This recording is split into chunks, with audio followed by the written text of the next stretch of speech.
Om Namo Bhagavate Vasudevaya.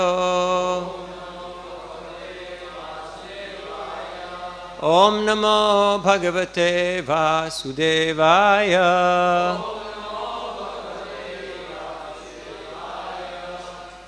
Reading from śrī-bhagavān, 10th canto, 85th chapter, texts number 22 and 23.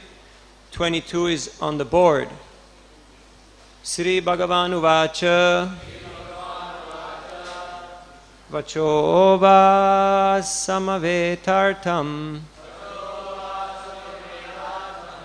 Vaco samavetārthaṁ. Tātaitad upamanmahe. Tātaitad upamanmahe. Yannak putrān samuddiśya. Yannak putrān samuddiśya.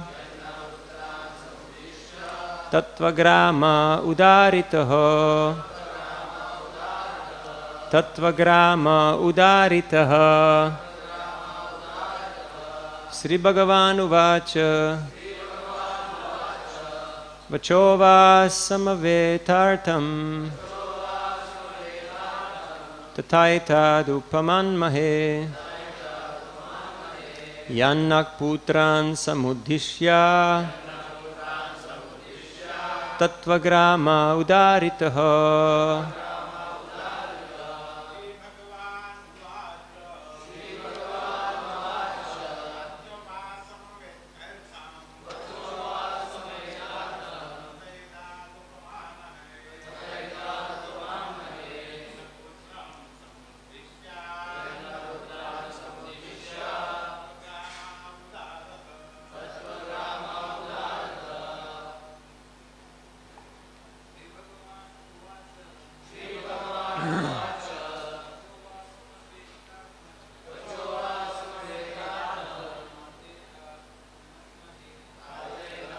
Upamanmahe.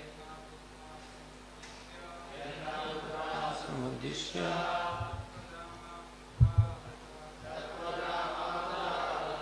Ladies,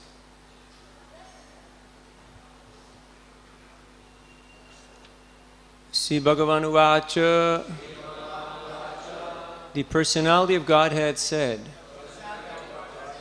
vacaḥ, words, vacaḥ, your, samaveta, appropriate, artham, whose meaning, tāta, O Father, etat, these, upamanmahe, I consider, yat, since, naha, us, putrān, your sons, samuddiśya, by referring to tattva, of categories of fact, grāmaḥ, the totality, udāhṛtaḥ, set forth. Translation. The Supreme Lord said, my dear Father, I consider your statements appropriate, since you have explained the various categories of existence by referring to us, your sons. Purport. Posing as Vasudev's dependent son, Lord Krishna expresses gratitude for his father's edifying instructions. Edifying means clarifying. So we also read text 23. Aham yuyam aso arya imecha dvarakau krishaha sarvepi evang yadushrishta vinrigyaksa characharam. Not only I, but also you, along with my respected brother, and these residents of Dwarka, should all be considered in the same philosophical light. O best of the Yadus, indeed, we should include all that exists, both moving and non-moving. Purport. To protect his parents' intimate relationship with him, Lord Krishna stresses the oneness of all existence in this statement to his father, Vasudeva. Vasudeva had been reminded of his son's greatness by hearing the sages gathered at Kurukshetra. But his sense of awe was ruining his intimate parental relationship with Krishna. And therefore Krishna wanted to dispel it. We should not misunderstand the oneness Lord Krishna speaks of here. The subtle words of the Upanishads often mislead impersonalists into believing that all existence is ineffably one, without any variety in the ultimate issue.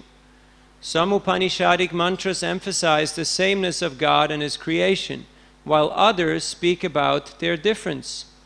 Tattvam-asi śrī-bhagavān. You are that, O śrī-bhagavān, for example, is an abheda vakya, a mantra affirming that all things are one with God, but being His dependent expansions. But the Upanishads also contain many bheda vakyas, statements that affirm the unique distinguishing qualities of the Supreme, such as this statement: Ka evanyat ka pranyat yadyesha akasha anando nasyat esha evanandayati. Who would there be to activate the creation and give life to all beings if this infinite Supreme were not the original enjoyer? Indeed, He alone is the source of all pleasure, from Taittiriya Upanishad 271. By the influence of the Supreme Lord's bewildering Maya, envious impersonalists read the Abheda Vakyas literally and accept the Bheda Vakyas only in a figurative way. Authoritative Vaishnava commentators, on the other hand, carefully reconcile the apparent contradictions in accordance with the interpretive principles of Vedic Mimamsak and the logically established conclusions of Vedanta.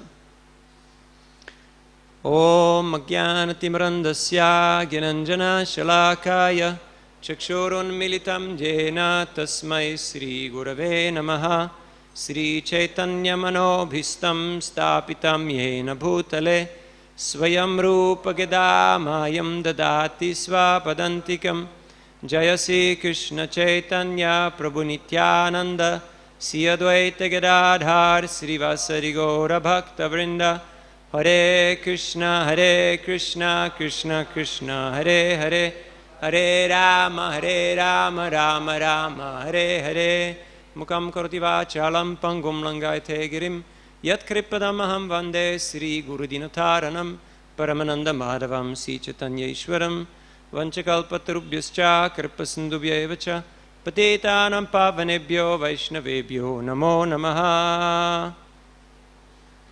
Hare Krishna. Thank you for allowing me to serve you. Lord Krishna is replying to his father Vasudeva.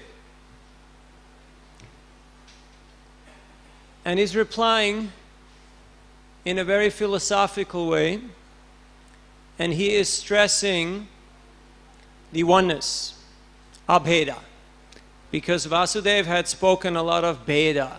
He had spoken a lot of difference. You are the Supreme, you are so great, and I am obviously so small. So you are great, I'm small, I'm your servant. But that doesn't work for a parental affection, for Vatsalya Ras. The parent cannot be inferior to the child. The parent has to be superior, otherwise it's not possible. So Krishna is bringing things back to center by speaking abheda, which means oneness, in order to balance out the statements of Vasudeva, his father.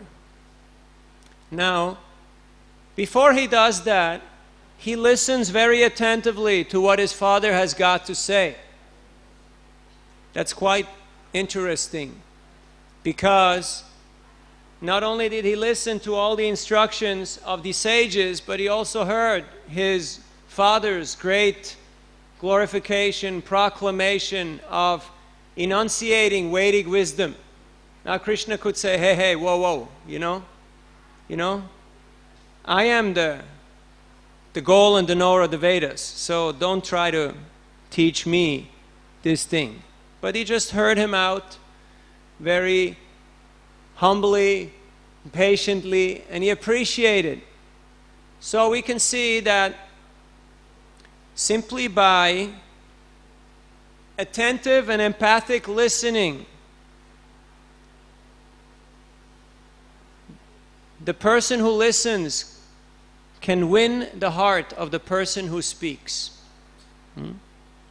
Shushurushro sharadadhanasya vasudeva katharuchi sanmahat sevaya viprat punyatirtani sevanat. This hearing process is very much emphasized in our tradition. At the end of the purport, Mimamsakavas explain, and we'll speak about it later on, of all the different types of praman. What is the strongest praman? Shabda. Hearing the Shruti, right? And the Smriti. Hearing the Vedic aphorisms. This is the highest form of truth. So to hear is very important. Shravanam, Kirtanam, Vishnu, Smaranam, Padasevanam, Archanam, Vandanam, Dasyam, Sakyam, Atmanivedanam is the first process to hear. One might say, but I already read the books, I know the philosophy, I would like to speak now. Right? Sometimes we have that urge. But we can see how sadhus win the heart of their audience by listening to them. Chaitanya Mahaprabhu listened for 7 days to Sarvabhauma Bhattacharya. 7 days without saying one word. He heard, and there was a lot of mayavad. There was a lot of abheda, vakya. But then, because he had captured the heart of Sarvabhauma, because of his attentive listening and his submission, Sarvabhauma became endeared and he became conquered, subjugated by the active listening of Chaitanya Mahaprabhu. Yesterday, during lunch, we heard how Prabhupada conquered the hearts of so many of his followers simply by listening to them. He would listen to their questions and answer, and listen some more and answer, till the person would run out of questions. And then Prabhupada said, any other questions? And the person said, no. Okay, so what's it going to be? You going to surrender or what? So then a person surrendered, because there was no more argument. There was nothing anymore to tell. I remember when I came here in the initial days, Maharaj would just listen to me. And I was talking about so many things that were going on in my life. Not very substantial, but he would just listen. Not in a bored or in a impatient or in a annoyed way, but in a very interested, in a very compelled, in a very participatory mood. And so I really got to like this, you know? Finally somebody who listens to me. So, and you meet so many people who have become captured by a sadhu because the sadhu listened to him. Then eventually, after a while, I ran out of things to say. I actually started listening a little bit more, and things started to make sense, and the clouds started to clear up. But eventually, it was important for me to have somebody who actually was paying attention. Some people, they want to be told. Some people, they want to be sold. Some people, they want to be cajoled. But everybody wants to be heard. Some people want to be told, like the culture, the traditional culture is, when you go to sadhu, you want to be told, right? So you just ask question and you want to hear the katha. Some people want to be sold. Okay, you have to convince me. Give me arguments. Give me reason. Give me logic. You have to convince me now. It's your job. Some people, they want to be cajoled. Cajoled means applauded, encouraged, praised. But everybody wants to be heard. Everybody wants to be heard. If we learn the art of empathic listening, of actually paying attention and being interested in people individually, you can capture their heart. Of course, there is a new category of people also that is becoming more and more prominent, even in our own institution. There are people who want to be paid. They want to be paid. And they're in different categories, but they just feel, I want to be paid. Right? That's why people are moving so fast in this day and age, because they're in debt. Why is there so much mode of passion? Because people are in debt, because they took too much loan for a place they couldn't afford, for a car they couldn't really manage to pay. So they want to be paid. And sometimes that even comes into spiritual institutions, that people are primarily here and they think, what can I get? Can I get paid? So giving people real Krishna conscious attention creates a sense of gratitude, creates a sense of commitment, and a sense of participation. We would like to turn spectators into participators. It's not enough to just have an audience. Oh, I have a crowd, and I'm talking to the crowd. Unless that crowd feels a sense of ownership, a sense of participation, there won't be any real commitment for them to take action. That's why the process of psychotherapy is usually not very useful, because a person comes, they sit down on a couch, they speak, the other person asks a couple of things, then they pay the money and they go and they do the same thing again that they did before. Same thing happens in confession. People go to church, temple, mosque, and they confess and they say, okay, I've been a bad boy. And they say a few prayers, they put some coin in the box, and they go out and they do the exact same thing that they did before. Why? Because there is no change of heart. It's compared to the bathing of the elephant. Mana kunjara sauchava. It doesn't really make any big difference. So if we want to have impact, if we want to actually transform the lives of people, then we have to learn the art of giving people Krishna conscious attention, which is not just a matter of, okay, I hear you, and now you politely have to hear me, and then we both feel so good that we had some little moment of, you know, I scratch your back, you scratch mine, and then they all go home. A doctor has first to diagnose the patient before he can prescribe the medicine. Often we are too quick on the draw. We're too trigger happy. We want to give solutions, and it doesn't do justice to the audience.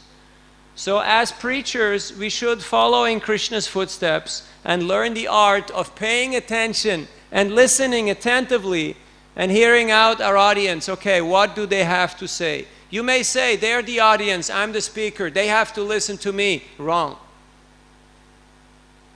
They have a problem. We have to hear them first. And once we have actually heard them, we have actually understood them, half of the problem is already solved.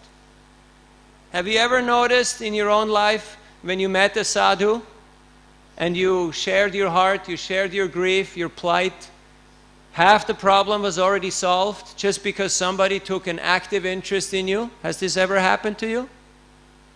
So in the same way, we should follow in the footsteps of Lord Krishna and learn the art of taking active interest in people's lives. Prabhupada would remember the names of the people that he met. He would write them down, and he was very good at memorizing names, places, and people feel very touched, personally touched, if you actually manage to remember them. Now Vasudeva was talking a lot of Bheda, a lot of difference. And it was spoiling his Vatsalya Ras, because it was creating too much separation, too much individuality, too much distance. So Krishna here is speaking Abheda, unity, pointing out how what you have been saying does not only apply to me, it also applies to my brother Balaram. It also applies to you, because you're also a spirit soul. So we're of the same category. In fact, it applies to all of existence. Wherever you find life, you will find this principle that you have just elaborated upon. So he was stressing the oneness and bringing things back to center. Now, sometimes oneness is overemphasized. Like you have this prominent saying that is still very current. It's all good. Did you ever hear this? It's all good, man. Right? It's all good. It's very prominent in the West. Here, it's got different connotations. There is different vakyas, but it's the same thing. It's all good. Whatever you do is good. But it doesn't really work. We get to that. Just like Christians, for instance. They have said, Jesus is God. Now, Jesus never said he was God. He always said, there's the Father, I'm the Son. He always made it very clear. The message is the same. The family is the same. The goal is the same. But the personalities are distinct, separate. But they have changed the philosophy to say, Jesus is God, so everything is one. And it's created a huge problem. A huge problem. So this philosophy is very common nowadays. Everything is one. It's all good. One person came to a preaching program and he was propounding that philosophy. So the preacher said, so everything is one? The man said, yes. So he said, so then you and I are also one? He said, yes, of course. So then he said, so your watch, your wallet is also my watch and my wallet. He said, yes, of course. So he said, okay, please give it to me. So he had to hand it over, reluctantly. And then the next day he came back to the temple. And he said, I need $20. Can you at least give me $20? So he was showing that it's not all one. It's all one in some ways, but in some ways it's all different. This philosophy has also infiltrated our own movement. Initially, when people used to join the ashram, there was not even your individual clothes. People would share dhotis, they would share kopins. Everything was common property. Communism reigned. You just enter the merge. And it created problems. As we know historically, no need to analyze. Sometimes people thought, oh, it's Krishna's car. I don't have to put oil into it. I don't have to make sure it's parked in the right place because it belongs to Krishna. It's all one, right? Wrong. So communism hasn't really worked that great. If you look at Russia or China, they are now professing neo-capitalism because that oneness has not really been successful in satisfying the people. It has not been successful because we're not all one. We're individuals. We're distinct. There is individuality. There's different personality, different inclinations. Then sometimes, especially in the modern, some call it Western, I just call it modern, the difference is too much emphasized. Yatamat tatapat. Just follow your own path. Whatever you do is good. Just do your own thing. Now when we stress the oneness, Mayavad philosophy, impersonalism is the danger.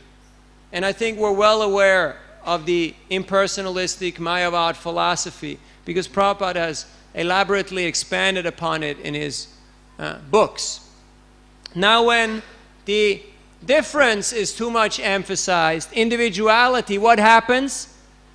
There is too much personal ambition and lack of unity, lack of community, lack of common goal and common vision. And what happens? What is the result of that? Ultra-capitalism. Again, impersonalism. It again becomes impersonal.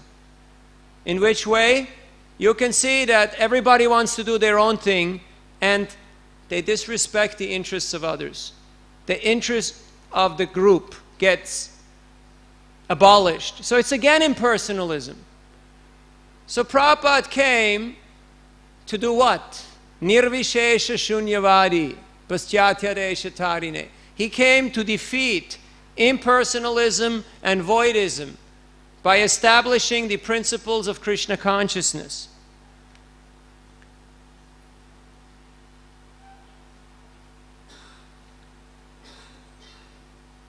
Sometimes Mayavadis are very personal in their impersonalism.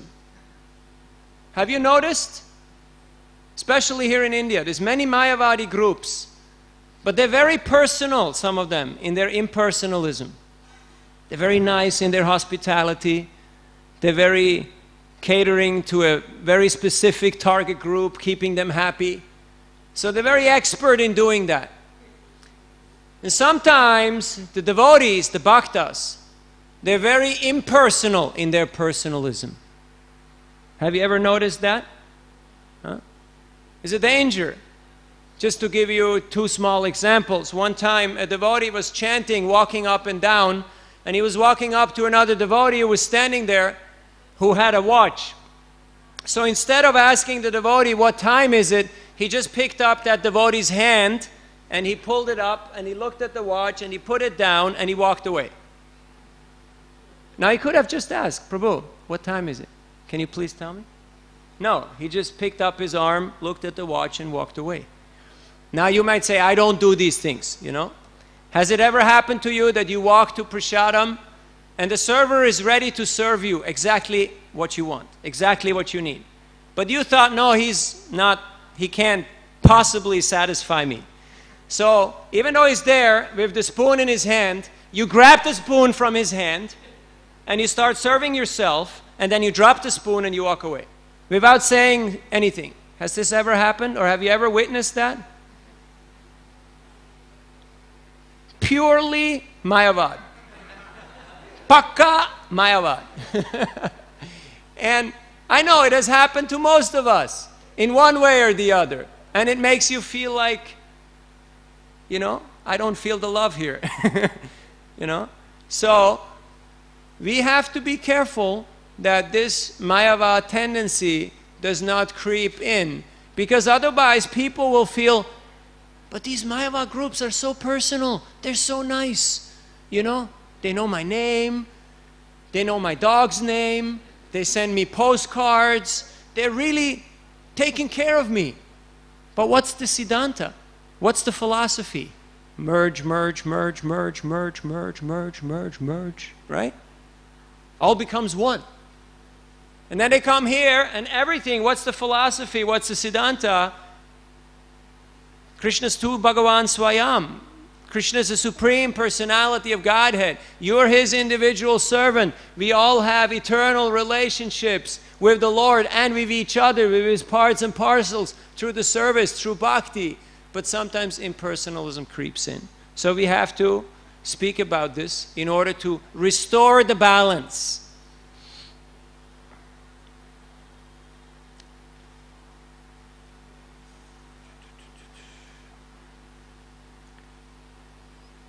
Prabhupada makes a one-liner in his purport to Tadvidi Pranipatena, and he says both absurd inquiry and blind following have to be avoided, have to be given up. Just blindly following has to be given up, and absurd inquiry or just doing your own thing also has to be given up. I'd like to read a verse and purport from Chaitanya Charitamrita, which is very much succinct. Because Srila Prabhupada, who is our founder Acharya, he is Nirvishesha Shunyavadi. He has come to destroy impersonalism and voidism. Now one time a devotee asked Prabhupada, you're talking about these Mayavadis all the time. in your lectures, in your books, in your morning walks, in your discussions, Mayavadis, this, that. Who are these Mayavadis? And Prabhupada said, you are that Mayavadi. So, because that is the disease of this age. And the doctor has to diagnose the disease in order to prescribe and to administer the medicine. So this is from Chaitanya Charitamrita, Madhya Lila, 10th chapter, text number 113. Bhakti-siddhanta viruddha arara sabasa shunitena haya prabhura chitera ulasa. Sri Chaitanya Mahaprabhu was never pleased to hear books or verses opposed to the conclusive statements of devotional service. The Lord did not like hearing rasbas, the overlapping of transcendental mellows. Purport by His Divine Grace A.C. Bhaktivedanta Swami Prabhupada. Bhakti Siddhanta Viruddha refers to that which is against the principles of unity in diversity, philosophically known as Achintya Bheda Bheda, simultaneous oneness and difference. Whereas rasabhas is something that may appear to be a transcendental mellow, but actually is not. Those who are pure Vaishnavas should avoid both these things opposed to devotional service.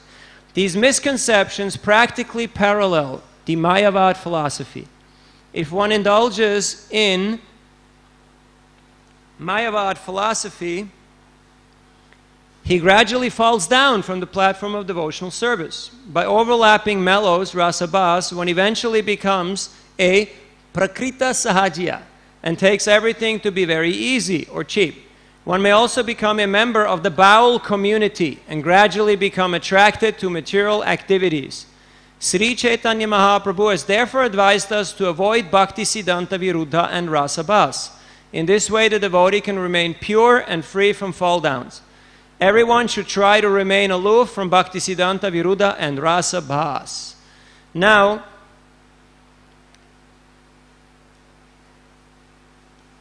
Srila Prabhupada, our founder Acharya, wrote a letter to Kirtanananda in 73, and he said that all our men should come yearly to Mayapur to do what? Sankirtan, yes, of course, obviously. But what else? What was the specific instruction that he said why they should come every year to Mayapur? You can do Sankirtan in your own temple. You can do Sankirtan wherever you are. Why should all the men go to Mayapur every year? To do what? To discuss what? Unity in diversity. Because to find that balance is very difficult.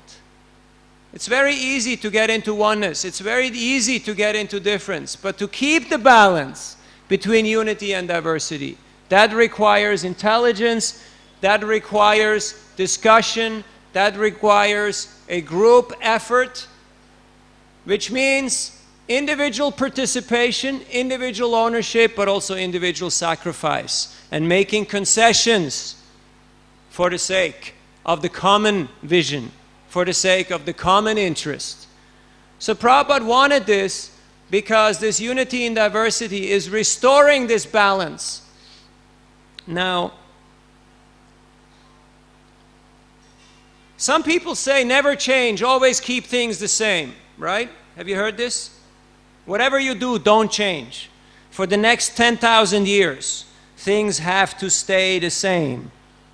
And some people, they say, always change. No matter what you do, it's got to be different, right? It has to be different because it can't possibly be the same. But we have to find that balance. So where is that balance coming in between tradition and innovation? We saw Prabhupada did many adjustments. He made many things. We spoke a little bit in our offering about it. Prabhupada instituted quite some new ideas in his ISKCON society in order to deliver the timeless message of Lord Krishna in a contemporary, relevant, and accessible way. And he expected his followers to do the same thing. He didn't say, no matter what comes, do the same thing for the next 10,000 years. He said, go to Mayapur and discuss unity in diversity. In previous days, there was no books. People would just speak and hear, and that was that. All of a sudden, people started writing things down. All of a sudden, books were printed. All of a sudden, there was the internet. There is now so many ways, so many mediums how to attract people. But although there is so much diversity, are we still unified? Or has the diversity created divisiveness? Have you ever heard the saying, curiosity kills the monkey? There's a monkey, he was very curious, because monkeys are curious kind of fellows, right? They do dangerous stuff just because they're curious. So he came, there was a tree, it's got a log in it, so he started tearing at that log till the log came out, and choom! That was the end of the monkey. So curiosity killed the monkey. And we have another saying that personal ambition kills the sadhu.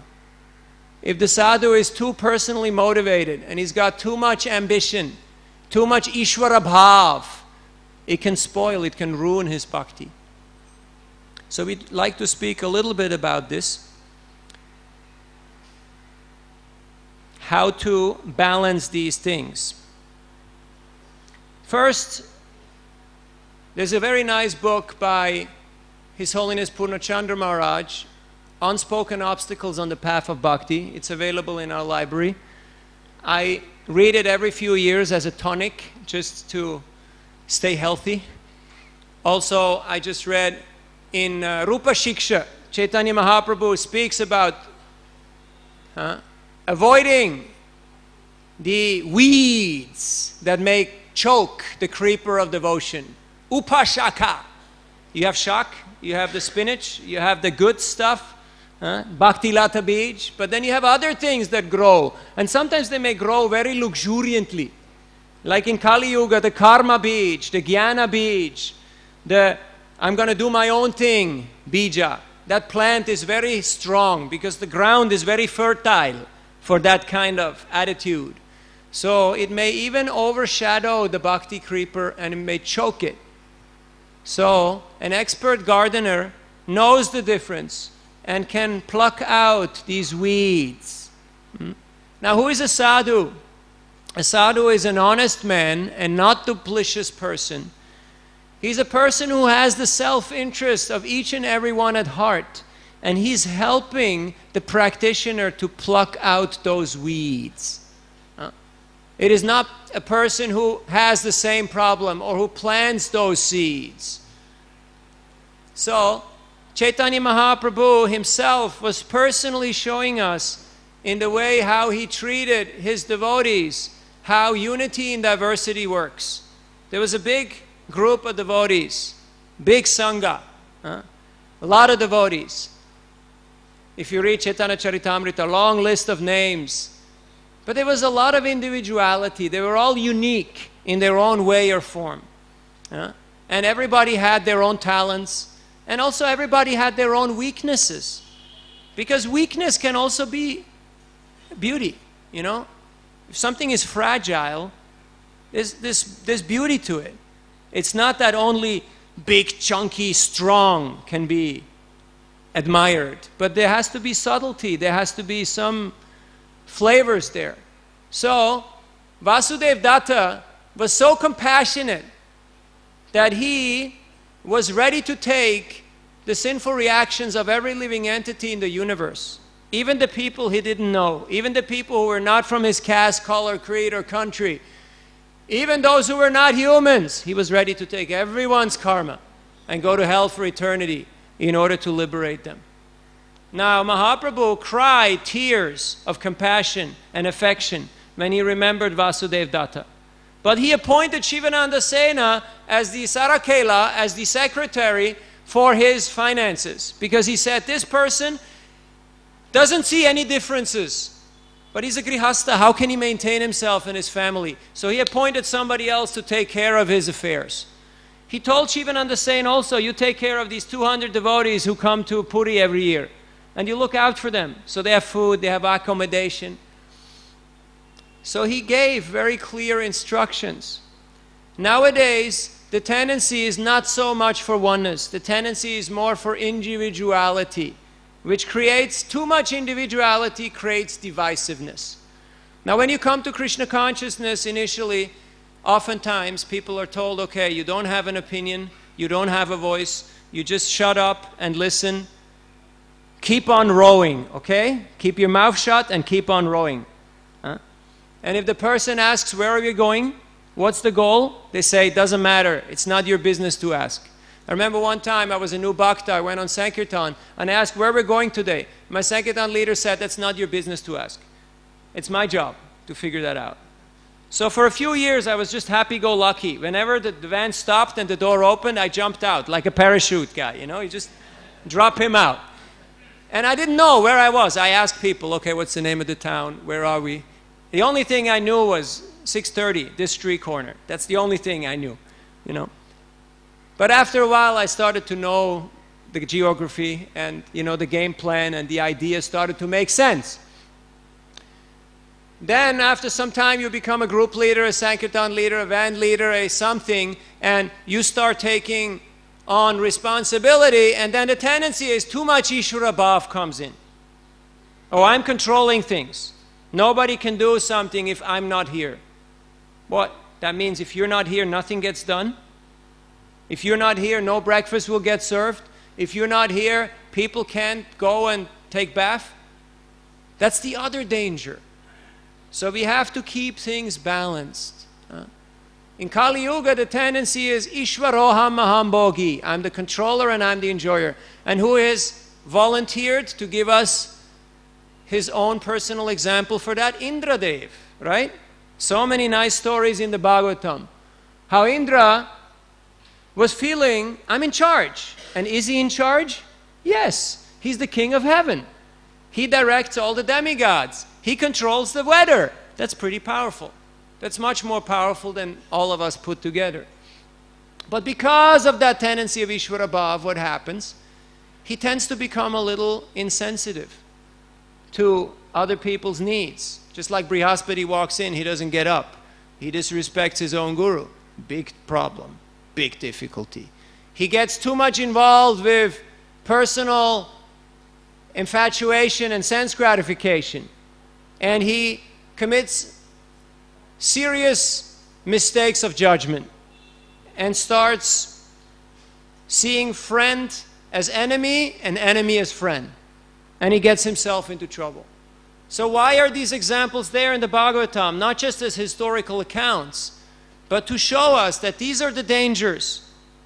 These are the textbook examples of dangers that we should avoid. Now, there has to be a sense of personal ownership and striving. Otherwise, nothing happens. If people say, oh, I'm just here to be told, there's no sense of ownership of mission. Then if nobody's there to tell, to give you marching orders, you won't do anything on that particular day. That's not very good. So where does that switch, that transformation happen? Like initially you come, you're outside, then it's VT, VTA, VT, BT, this, that, the other thing, so many abbreviations. Where does that switch in consciousness come? Where, oh, yes, Prabhupada said, be independently thoughtful and self-reliant. Think with your own head, walk with your own 2 feet. Where does that come in? That's the achintya factor. That's why it says, achintya bheda bheda tattva. So who is achintya? That's Krishna. Bhishma Dev is glorifying Krishna and saying, even though you're equal to all living entities, you have taken special interest in protecting my promise and in protecting Arjuna's promise. So much so that you're ready to break your own promise. So even though you're equal to all, you're also showing individuality and personal affection. And that is very puzzling. It's quite bewildering. Also, Bhumi Devi in her prayers, she's telling Prithu, you are the same Varaha who protected me. You're that same person, and now you want to kill me? How is that possible? So we may say that there's this inconsolable difference. This is something you cannot reconcile. But Krishna is achintya. So he is the one who can balance all these things.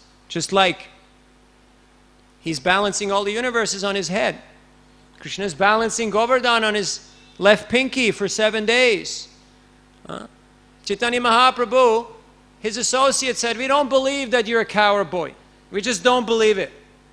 You know, you don't look like a coward boy. Give us proof that you actually are a coward boy. So Mahaprabhu took a stick and he started throwing that stick in the air and twirling it around and throwing it underneath his legs and behind his back and throwing it around. And everybody said, okay, all right, we accept, you're a coward boy. Because that's what coward boys do. They know how to move and how to work with their stick. So,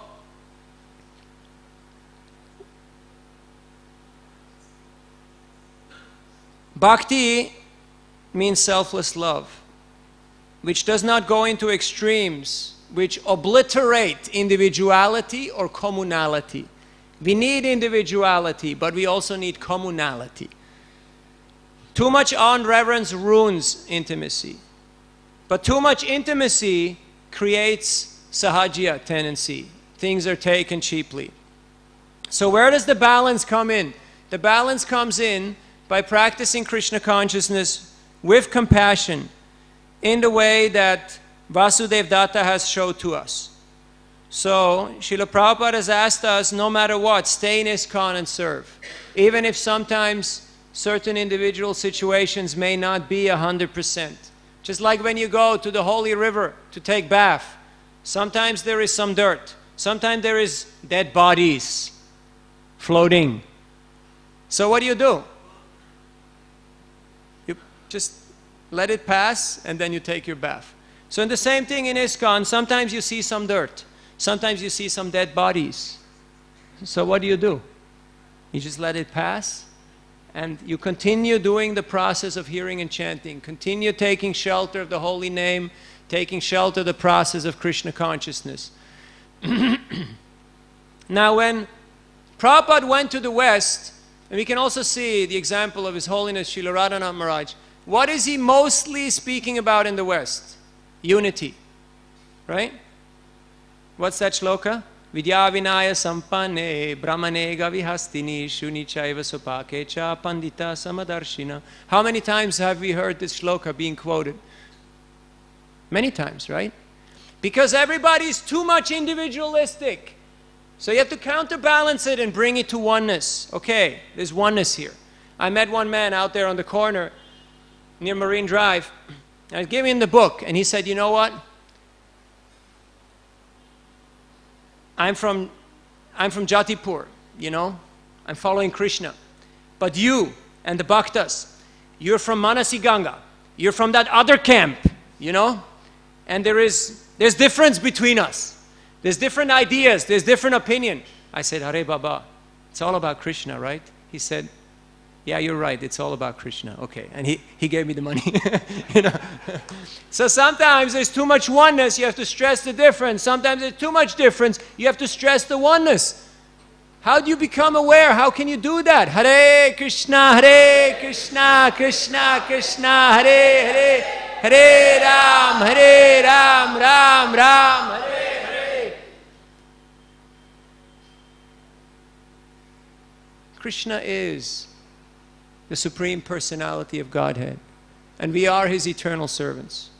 And there are unlimited amount of gopis, unlimited amount of gopas. And there's no problem. There's no contradiction. But there's individuality. But there's no divisiveness. Because they're all clear on what is the goal. They're all clear on what do we want to achieve. We want to please Krishna. It's not that they will say, oh, I have to have it my way. Because that's the way how things are. Because I'm in charge. And everybody has to follow me. No. It's what will please Krishna. As Prabhupada said, your love for me will be shown in as much as you cooperate when I'm gone. Now our gurus are still here, but already divisiveness is here. The etiquette is that you wait till the guru is gone. Then you start fighting. Then you start the divisiveness. Not while he's here. Because it's kind of embarrassing to the guru if he sees his followers not agreeing with each other. That can happen once the guru has passed on. but not while he is here. So we should not, in the name of individuality, become divisive. And in the name of oneness, we should not become lethargic and inert and say, I don't have an opinion. I'm simply a robot. Don't you see the switch on the back of my head? Unless somebody flips that switch, I'm not going to move. So there has to be balance. And that balance comes by taking a sense of ownership, by taking shelter of Krishna consciousness, and by actually studying Prabhupada's books. In Brahma Samhita 5.8, it is explained by Lord Brahma how the supreme regulatrix is known for the devotees as Rama Devi, the internal potency, and for the materialists is Durga or Maya. Is the regulatrix, the one which keeps everything regulated in balance. So the more we have gravity, the more we actually focus on Krishna, and we keep Krishna in the center. What is gravity? Many of you are engineers. You heard about gravity, right? The law of gravity. It is the force that attracts. So we should ask ourselves, what is the force that attracts me? What is it that I'm drawn to? Make a list. Write it down. What are the things that I'm attracted to? Because that's gravity. And that's what will give me gravity. Now gravity comes, Sanskrit is there, guru, heavy. In Latin, gravis, it means heavy. It's about gravity. How can we develop gravity? By understanding what is actually weighty, what is serious, what is important in life, what is extreme importance. A person who is grave has a solemnity of manner, is very grave. Like sometimes people look at Prabhupada's picture and they say, why is he so serious? Right? Because he's grave. He's very deep.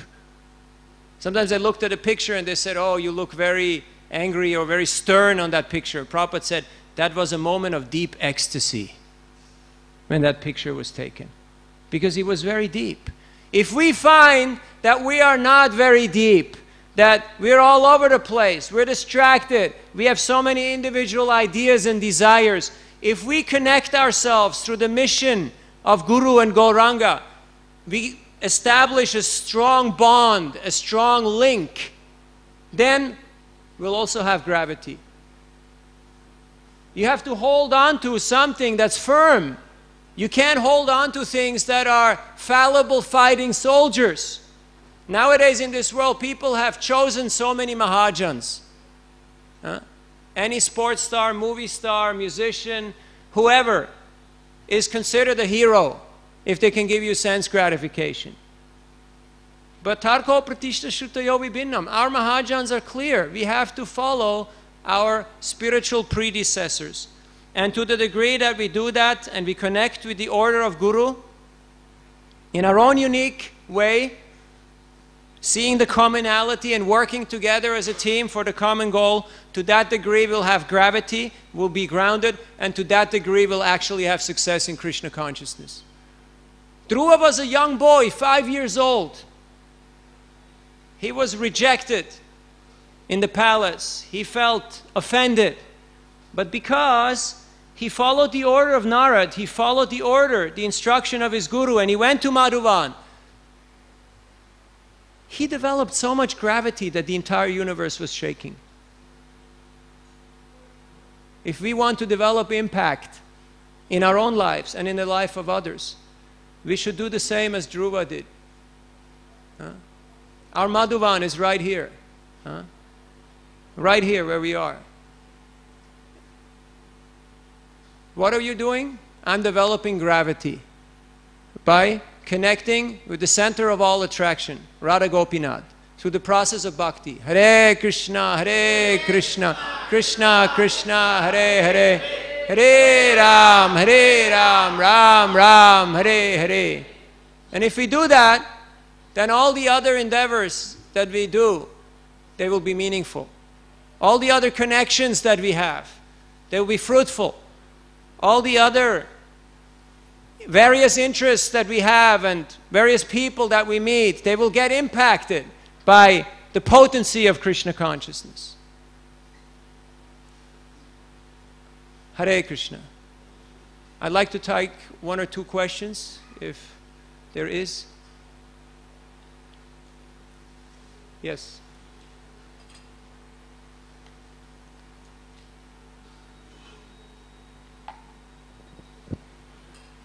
Hare Krishna, thank you. You're speaking about active listening, and sometimes we don't like to make too many relationships with too many people, because it's like we don't have so much mental space, and it seems like a burden to make relationships, which shouldn't be at all. So how can we actually want to make relationships with everyone? Well, by understanding, first of all, thank you. By understanding, first of all, I'm a person. And as a person, I have personal relationships. I can't be a non-person. I can't be a non-entity. It just doesn't work by definition, because you are what you are. So we can only achieve a sense of happiness and a sense of satisfaction in Krishna consciousness by establishing those relationships. Now you may have a relationship with only a few people, like a small child. Small child only knows mother and father to some extent, but that's all they know. But that's fine for some time period, and then other people come into the picture. So we are a person and we have personal relationships. That's perfectly all right. And to the degree that we realize that and we get out of this impersonal tendency, we think relationships creates trouble, right? Kunti Devi says all difficulty arises from social interaction. So what's the conclusion? No more social interaction, right? No. The conclusion is Krishna conscious relationships with Krishna in the center, which will harmonize, which will balance everything. And in this way, you know, like in a big orchestra, when you hear Ratha Yatra, there were so many chanters, so many dancers, so many mridanga players, so many kartals players, but everything was harmonious because it was all for the pleasure of the Lord, all for the pleasure of Jagannath. So the more we realize who is in the center, it's because we have not really understood what is the vision. We don't have a clear idea of what is the goal. That's why this haziness, this confusion comes in. And it can happen to each and every one of us. Even Dhruva, he got confused at one point, and he went after those yakshas, and he thought, I need to finish all these yakshas. Till Manu came in and said, whoa, whoa, whoa, you know? Was it Manu or who came to cool him down? Manu, yeah. He said, cool it down, you know? Like, they have their duty, you have your duty, so you've done your duty, now it's time for Shanti. So, we need to take guidance, because otherwise the tendency is to go overboard. Like the tendency is to speak longer than necessary. So we need to take guidance. So Krishna is there in the form of Paramatma. If we can't hear Paramatma, there are other people who are getting impatient or hungry or just walk out, you know. And so Krishna has different ways of teaching us. But the most satisfying, the most gratifying, the most productive, the most happy way of learning is by giving full attention to sadhus, even if initially we have to do a little bit of talking and griefing. The sadhus will take it, they won't mind. And then we have to start paying attention. And then some actual transformation can happen. So if we take that guidance, we can actually come to a point of balance in our life.